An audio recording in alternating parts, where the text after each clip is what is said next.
Notre dépendance au pétrole assure aux compagnies du secteur énergétique des profits phénoménaux. Je les vois engager d'énormes ressources pour faire barrage aux énergies alternatives, pour contrôler les réserves mondiales et pour maintenir des prix du pétrole élevés.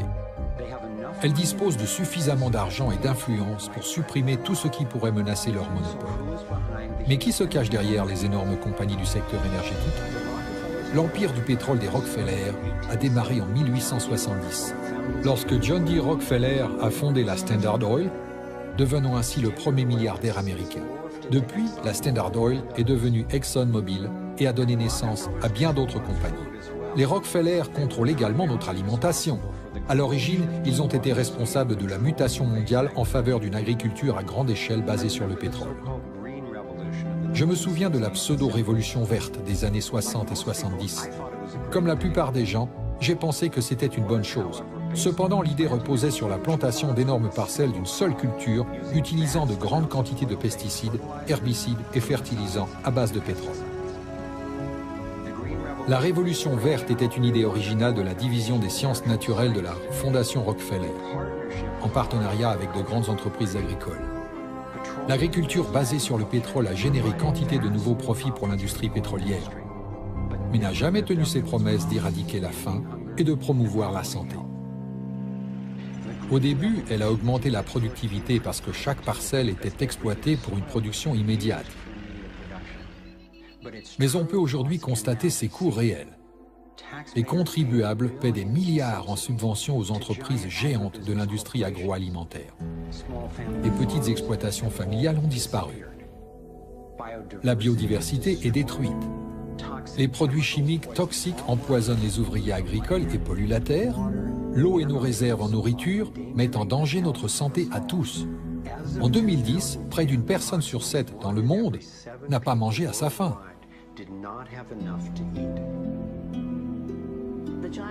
Les entreprises géantes qui avaient fourni les produits chimiques à l'agriculture industrielle chimique parlaient de 3 instruments pour renforcer la chaîne alimentaire.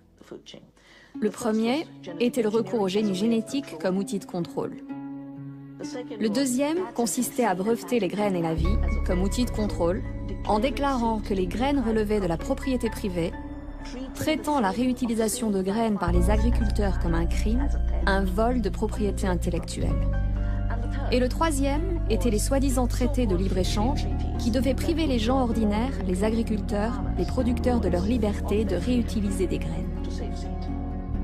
La conception d'une technologie Terminator permettant de créer des graines stériles et de rendre l'humanité toujours plus dépendante d'une poignée d'entreprises constitue l'ultime étape de ce processus.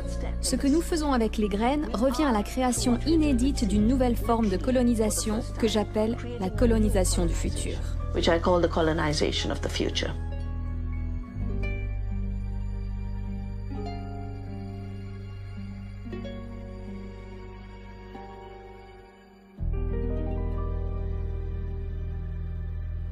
Donc, dans 2 domaines cruciaux, à savoir l'énergie et l'alimentation, les mêmes familles d'élite issues du monde de la banque et leur entreprise ont pris le contrôle et les conséquences ont été dévastatrices. De mon point de vue, cela a été bouleversant, au début, de découvrir un tel monopole d'influence. Mais je savais que c'était important, un peu comme lorsqu'on apprend qu'on est victime d'une maladie grave mais curable. Il est alors utile d'en comprendre la cause et le fonctionnement si on souhaite la soigner. J'ai donc continué mon enquête. Si de grandes familles issues du monde de la banque contrôlent les marchés du pétrole et de l'alimentation, dans quel autre domaine leur influence s'exerce-t-elle? Comme je suivais la trace de l'argent, j'ai commencé à constater le même schéma de contrôle dans tous les aspects de nos vies. Et j'ai toujours trouvé les mêmes familles à leur tête, soit directement via leurs banques et entreprises, soit indirectement via leurs grandes fondations. Encore une fois, ce sont les Rockefeller qui ont créé la National Education Association, organisation syndicale de l'éducation nationale aux États-Unis, avec l'aide de la Fondation Carnegie, et plus tard, celle de la Fondation Ford. Ce que les capitaines d'industrie attendaient de nos écoles, c'est une main-d'œuvre obéissante et docile, constituée d'employés faciles à gérer et de consommateurs enthousiastes. Les écoles sont faites pour mettre en place des habitudes fixes en réponse à l'autorité. C'est pourquoi cela prend 12 ans. On attend de vous que vous répondiez par réflexe quand une personne avec un statut d'autorité vous dit quoi faire. Tout comme l'éducation, la santé est un autre domaine sous l'influence de l'argent et des grosses entreprises. Par exemple, l'American Medical Association est largement financée par les Rockefeller qui se servent de leur argent pour influencer les recherches et les prises de décision de l'AMA. Le médecin moyen, au terme de 4 années d'école de médecine, aura suivi un cours sur la nutrition, soit 2h30 le plus souvent, dont les supports et les programmes sont fournis par le Conseil national du lait et le Conseil national du bétail et de la viande, ainsi que par d'autres industries telles que l'association sucrière, qui commercialisent des produits avant tout néfastes pour notre santé.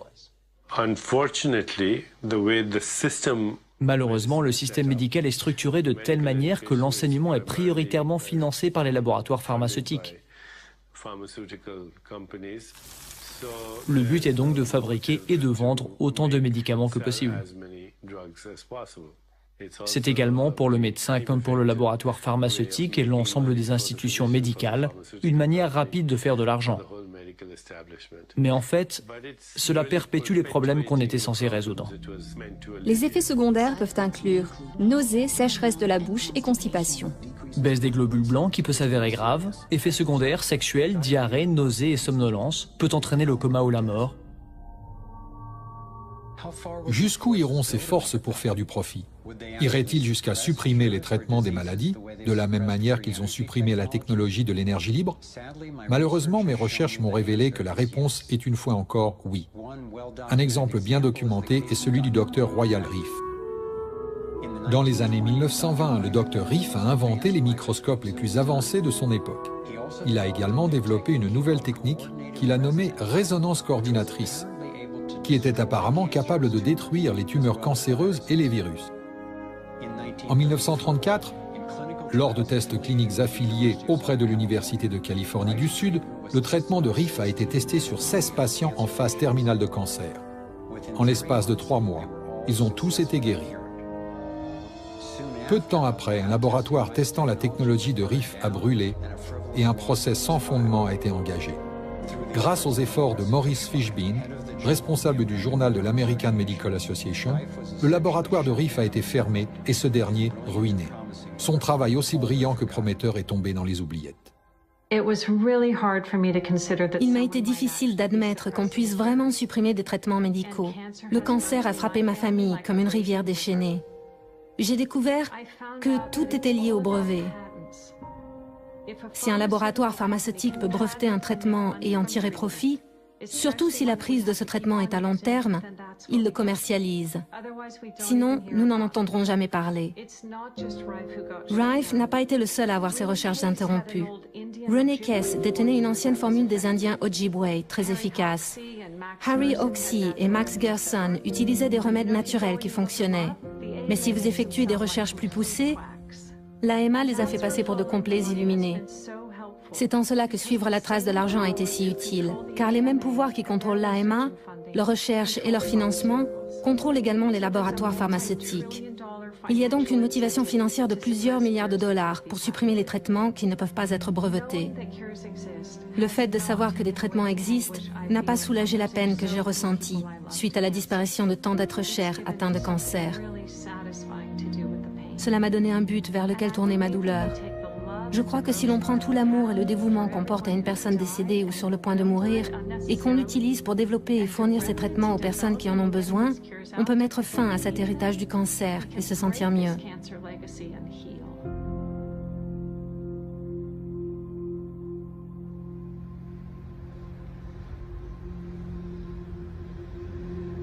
Aussi difficile que cela a pu être, je suis arrivé à une conclusion inévitable et profondément gênante.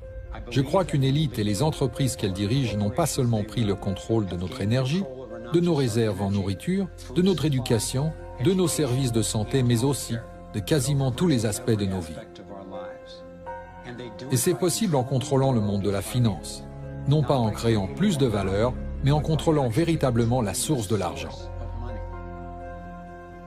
Lorsque j'ai suivi la trace de l'argent, j'ai découvert que cela me ramenait au niveau d'une pyramide. Nous nous situons à la base, vacants à nos occupations quotidiennes. Au-dessus de nous se trouve le gouvernement. Ces personnes à qui l'on donne le monopole du pouvoir et qui l'utilisent pour nous taxer et nous contrôler, que l'on soit d'accord ou pas. Mais qui les contrôlent, eux? Au niveau supérieur se trouvent les entreprises. Beaucoup diraient que désormais ce sont les entreprises et non pas les États-nations qui dirigent le monde. Il parle de corporatocratie. Pour prendre possession des ressources mondiales et contrôler les marchés, cette corporatocratie doit avoir accès à un argent de faible valeur. Les grandes entreprises obtiennent leurs prêts à des taux préférentiels auprès des grandes banques, ce qui signifie que les élites aisées qui contrôlent les plus grosses banques contrôlent ces entreprises. En suivant la trace de l'argent, j'ai appris que presque toutes mes croyances à son sujet étaient fausses. Il est intéressant de voir à quel point on se pose si peu de questions sur toutes ces choses de la vie quotidienne. Lorsque, par exemple, nous nous rendons dans une banque et que nous demandons un prêt de, disons, 50 000 $ ou 50 000 livres, que se passe-t-il vraiment? La plupart des gens vivent leur vie en se basant sur une vague image de ce qui se passe. Ce qui se passe réellement lorsque vous demandez 50 000 livres, c'est qu'ils saisissent ce nombre sur votre compte. C'est tout ce qu'ils font. Ils ne frappent pas de pièces, ils n'impriment pas de billets, ils ne déplacent pas de métal précieux, ils mettent seulement la somme de 50 000 livres sur votre compte à partir d'un écran d'ordinateur. À partir de ce moment, vous commencez à payer des intérêts sur de l'argent qui n'a jamais existé, n'existe pas et n'existera jamais. Il s'avère que l'argent prêté ne représente en réalité qu'un neuvième de l'argent dont les banques disposent dans leur coffre-fort. Cela est possible grâce à ce que l'on appelle les prêts de réserve fractionnaire. La Réserve fédérale américaine ou la Banque centrale dans tout pays a légalement le droit de fixer le montant qu'une banque doit avoir en réserve. Aux États-Unis, ce montant se situe actuellement autour de 10%. Donc, si vous déposez 10 000 $ à la banque en met de côté 10%, soit 1 000 $, puis prête le reste de votre argent. Pour comprendre le fonctionnement de ce système, admettons qu'une personne vienne à la banque et demande un prêt de 9 000 $ pour l'achat d'une voiture. À ce moment, ce sont les 9 000 $ de votre dépôt d'origine que la banque prête. Dès lors, l'argent n'est plus là. L'emprunteur paie ensuite le vendeur de la voiture et l'argent est déposé dans une autre banque qui fait partie du même système bancaire central. Ces 9 000 $ sont traités comme un nouveau dépôt et le processus continue. L'argent est à nouveau déposé et prêté jusqu'à ce que le dépôt initial de 10 000 $ se transforme en une somme de 100 000 €.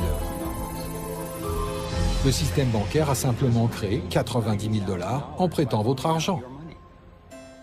Apparemment, cela a débuté avec les orfèvres du XVIIe siècle, lorsque la monnaie d'échange était l'or. L'or était lourd à porter. Le véritable métal était donc stocké dans les coffres-forts et le commerce s'effectuait grâce à des récépissés. Ces récépissés représentaient la première forme d'argent papier. Étant donné que seules quelques personnes retiraient leur or à n'importe quel moment, les propriétaires des coffres-forts, essentiellement les nouveaux banquiers, ont commencé à créer des récépissés pour plus de métaux qu'ils n'en avaient réellement. Ils ont prêté ces récépissés et facturé des intérêts sur de l'argent, en l'occurrence de l'or, qu'ils ne possédaient pas réellement. C'est ainsi que notre système de réserve fractionnaire a vu le jour. Dans ce système, les banquiers sont supposés créer de l'argent à partir de rien, alors que le reste d'entre nous doit travailler dur pour le gagner. Cela a engendré une forme moderne de servitude dans laquelle la masse de la société travaille désormais pour s'acquitter de ses dettes auprès des banques.